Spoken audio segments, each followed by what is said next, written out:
یہ حسن مجتبیٰ علی کی شجاعت کا وارث، علی کے علم کا وارث، علی کی زہد کا وارث، صفات مصطفی کا وارث حامل حسن مجتبیٰ آپ کی مظلومیت بجائے خود. لیکن وہ بات جو آپ کو رلاتی تھی، اور میں نے تاریخوں میں دیکھا کہ امام حسن مجتبیٰ ایک گلی سے نہیں گزرتے تھے، اور کسی نے پوچھا کہ یہ تو مختصر راستہ ہے لیکن ہم نے کبھی آپ کو یہاں سے گزرتے ہوئے نہیں دیکھا. رو پڑے، کہا کہ میں نے اس گلی میں وہ کچھ دیکھا ہے کہ اب اس لیے نہیں اترتا کہ جب گزروں گا تو دوبارہ سے وہ منظر میری آنکھوں کے سامنے آ جائے کہ اس مقام پر کسی شقی نے میری مادر گرامی سے وہ تحریر لے کے اس طرح سے پھاڑی تھی اور ایسا تماچا مارا تھا کہ وقت آخر تک میری ماں کی آنکھ کے نیچے اس تماچے کا نشان باقی تھا. میرے عزیزوں، مجھ سے میرے محترم میزبان نے کہا کہ جو شیخ عباس قمی صاحب آپ کے ادھر مسجد میں موجود ہوگی مفاتیح الجنان، یہ شیخ عباس قمی نے لکھی، تو صاحب مفاتیح الجنان شیخ عباس قمی نے ایک اور کتاب بھی لکھی جس کا نام ہے بیت الاحزان، اور اس میں انہوں نے ایک روایت لکھی ہے. کہا کہ جناب امام حسین کی شہادت کے بعد 64 ہجری کے اوائل میں مدینے سے ایک بڑی شخصیت کا بیٹا کچھ لوگوں کے ساتھ شام گیا، اور شام پہنچ کر اس نے یزید سے شکوہ کیا کہ تو نے حسین کو قتل کیا، حسین کے بھائیوں کو مارا، بیٹوں کو مارا، حسین کے ساتھوں کو قتل کیا. اگر تو اتنا کچھ کرنے کے بعد رک جاتا تو میں تمہارے پاس نہ آتا.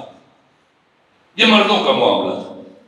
لیکن جو تو پیغمبر کی بیٹیوں کو اور علی کی بیٹیوں کو کوچہ و دربار میں لے کے آیا اور رسم بستہ بازاروں اور درباروں میں لے کے گیا اجنبیوں کے سامنے، یہ تم نے اچھا نہیں کیا.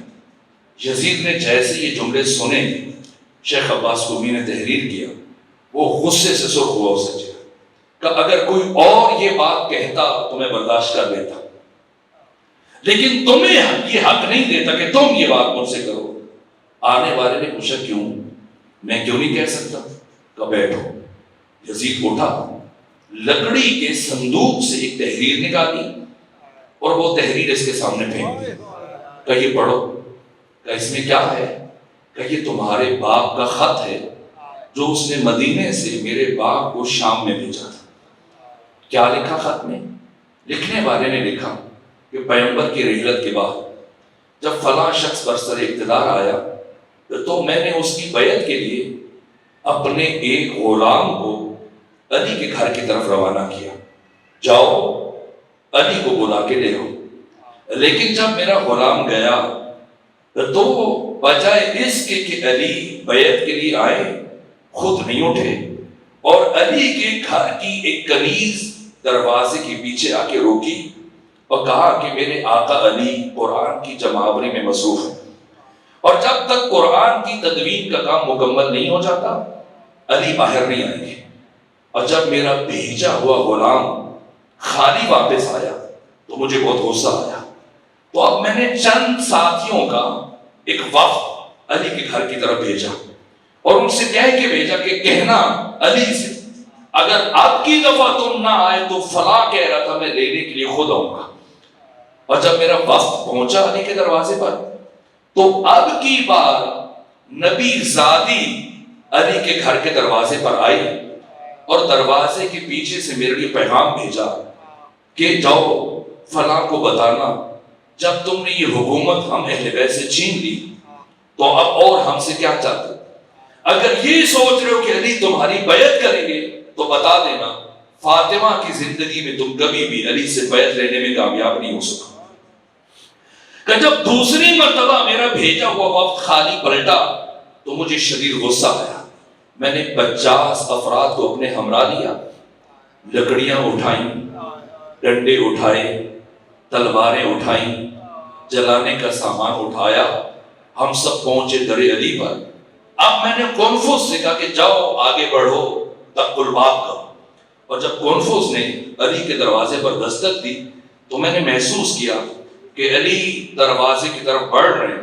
ان کے قدموں کی آہٹ کو محسوس کیا، لیکن اگلی ہی لمحے میں نے سنا کہ نبی زادی آگے بڑھ کر علی کے سامنے آ کے کھڑی ہو گئی اور علی سے کہا اے علی جب تک میرے بابا محمد مصطفیٰ زندہ رہے انہوں نے کبھی اپنے دفاع میں خود تلوار نہیں اٹھائی، اس لیے کہ روح زمین پر اس وقت حجت خدا میرے بابا تھے، اس لیے ہمیشہ آپ نے ان کا دفاع کیا، اور اب روح زمین پر حجت خدا آپ ہے، اس لیے آپ خود اپنا دفاع نہیں کریں گے، نبی زادی آپ کا دفاع کرے گی۔ علی نے کہا جیسے نبی زادی مناسب سمجھتی۔ اب علی پیچھے ہٹے، نبی زادی دروازے کی قریب آئی اور دستک کی آواز سن کر ایک مرتبہ کہا کہ ہم سے کیا چاہتے ہو، ہم اہل بیت سے کیا چاہتے ہو؟ تو میں نے آگے بڑھ کے کہا کہ علی کو باہر بھیجیں ورنہ ہم اس دروازے کو آگ لگا دیں۔ تو نبی زادی نے مجھ سے کہا کہ اس دروازے کو آگ لگاؤ گے جس گھر میں تمہارے نبی کی بیٹی رہتی ہے؟ کہا اگرچہ رہتی ہے لیکن اگر علی کو نہ بھیجا گیا ہم آگ سمیت اس گھر کو جلا دیں گے۔ کبھی بھی علی باہر نہیں آئیں گے۔ بس اس کے حکم اور اشارے سے کنفوز آگے بڑھا اور در فاطمہ زہرا کو آگ لگا دی۔ میرے عزیزو، جناب شیخ عباس قمی نے جو بیت الاحزان میں لکھا اب میں خلاصہ کروں، کنفوز نے آگ لگائی، دروازہ جلنے لگا، اور جس نے خط لکھا صاحب تحریر کیا لکھتا ہے، میں اتنا غصے میں بکھرا ہوا تھا کہ میں نے دروازہ جلنے کا انتظار نہیں کیا، جلتے ہوئے دروازے کو ٹھوکریں مارنا شروع کی یہاں تک کہ دروازہ گر پڑا۔ اے چکوڑا کے اور گرد و نواح کے مومنین، آپ مسلسل مجالس سن کے تھک چکے لیکن دلوں پہ ہاتھ رکھ کے مجھے اتنا بتائیں، کیا یہ دروازہ زمین پر گرا؟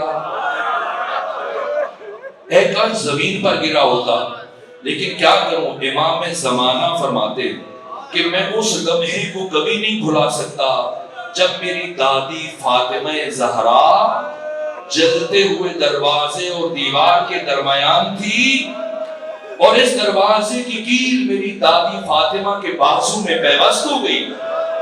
ادھر دروازہ گرا، سیدہ زہرا کی آواز بلند ہوئی، فضا میری طرف بڑھو کہ میرے محسن شہید ہو گیا۔